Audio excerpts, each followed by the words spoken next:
आइए जानते हैं क्या है इंडियन रिटेल ट्रेडर्स का काला सच। क्या समझते हैं Indian retail traders stock market को और क्यों कर्ज में डूबे हैं इंडियन ट्रेडर्स।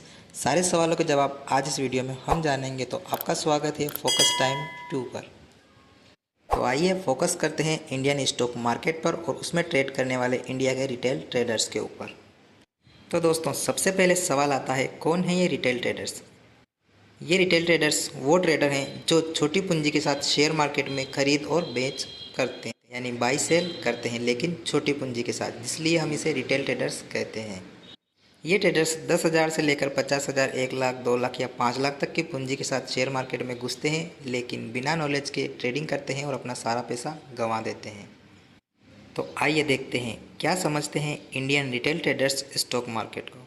इंडिया के जो रिटेल ट्रेडर्स हैं, जो कम पूंजी के साथ स्टॉक मार्केट में आते हैं, वो स्टॉक मार्केट को एक डबल पैसा करने वाली मशीन समझते हैं। वो इसे सट्टे के रूप में लेते हैं और सट्टे की तरह इसमें अपना सारा पैसा लगा देते हैं और चाहते हैं कि वही शाम को दोबारा डबल हो जाए, लेकिन ऐसा होता नहीं है। उनकी खुद की भी पूंजी इसके अंदर खत्म हो जाती है।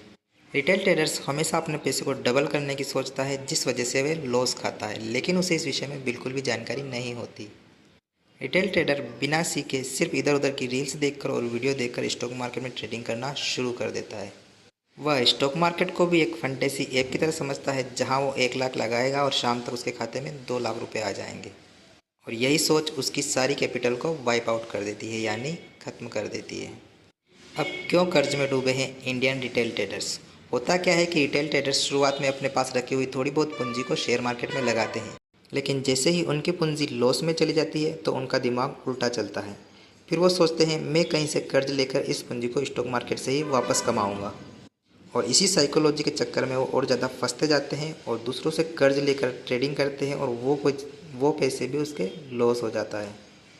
तो इसी प्रकार स्लोली रिटेल ट्रेडर्स कर्ज में फंसते जाते हैं और ये एक बहुत बड़ी साइकोलॉजी है जिसे ये लोग नहीं समझ पाते और धीरे धीरे इसी कर्ज के दलदल में फंसते जाते हैं। तो इस प्रकार आगे समझते हैं इंडियन रिटेल ट्रेडर्स का काला सच। भारतीय रिटेल ट्रेडर्स का शॉर्ट में और सबसे सरल यही काला सच है कि ये स्टॉक मार्केट यानी शेयर मार्केट को एक सट्टा समझते हैं, एक फंटेसी ऐप समझते हैं, जहां ये सोचते हैं कि यहाँ हम पैसा लगाएंगे और शाम तक हमारा पैसा डबल हो जाएगा और हम करोड़पति बन जाएंगे। रिटेल ट्रेडर्स सिर्फ इसी माइंडसेट के आधार पर ट्रेडिंग करते हैं और यही वजह है कि वो हमेशा लॉस में रहते हैं। रिटेल ट्रेडर स्टॉक मार्केट को नहीं समझते, ना ही मार्केट के उतार चढ़ाव को देखते हैं। उनको बस ट्रेड करना है और पैसा कमाना है, अपना पैसा डबल करना है और इसी डबल के चक्कर में अपनी वो मूल पूंजी भी गंवा बैठते हैं। ये सारी चीज़ें इंडिया में सबसे ज़्यादा हो रही है और आज के ज़माने में बहुत ही ज़्यादा, क्योंकि हर किसी के पास स्मार्टफोन आ चुका है और हर कोई ट्रेड कर सकता है। इसलिए हमें इस बारे में बहुत ज़्यादा अवेयर होना पड़ेगा और अपनी कैपिटल को स्टॉक मार्केट में न लगाते हुए कहीं व्यवस्थित जगह और किसी भी कार्य को शुरू करने से पहले उसे सीखना पड़ेगा। तो आइए जानते हैं अब क्या करें रिटेल ट्रेडर्स। इसके बारे में हम नेक्स्ट वीडियो में जानेंगे कि रिटेल ट्रेडर्स क्या करें ताकि उनका सारा कर्ज उतर जाए और वो अच्छे खासे प्रॉफिट में आ जाए। हमारे चैनल पर हम स्टॉक मार्केट से रिलेटेड रेगुलर वीडियो डालते रहेंगे। हमारे साथ जुड़ जाइए, चैनल को लाइक और सब्सक्राइब कर लीजिएगा, वीडियो को शेयर कर दीजिएगा।